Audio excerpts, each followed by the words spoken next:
एक पापा आए हैं, ये पापा के दोस्त हैं, मैं उनसे मिलवाने के लिए लाया हूँ। I was just like that. तो जब 1.5 घंटे के बाद पापा ने उनसे इजाज़त चाही और उठकर खड़े हुए तो सरकार भी उठ के खड़े हो गए। जैसे ही सरकार उठ के खड़े हुए तो सारे अकीदतमंद भी खड़े हो गए। तो दैट वाज, मतलब ये एक मेरे लिए अचंभे की बात थी। मैंने कहा ये क्या, ये लोग क्यों खड़े हो गए हैं एकदम सारे।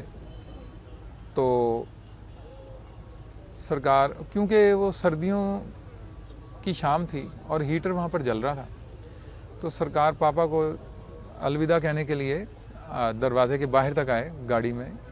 तो सारे अकीदतमंद भी साथ ही आए। तो बाहर तक सब लोग आए और मैंने गाड़ी टर्न की और हम,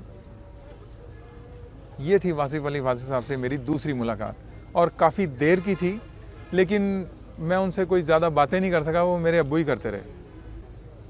सरकार के अक़वाल में से खूबसूरत तरीन कॉल जो मुझे बहुत ज़्यादा पसंद है, बहुत छोटा सा है और बहुत खूबसूरत मुझे लगता है।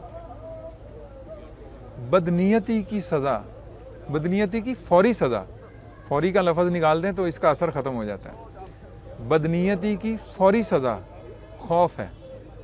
ये बहुत खूबसूरत मुझे लगता है और मैं अपने स्टूडेंट्स को इसके ऊपर लेक्चर देता हूँ बाकायदा, इस कॉल के ऊपर।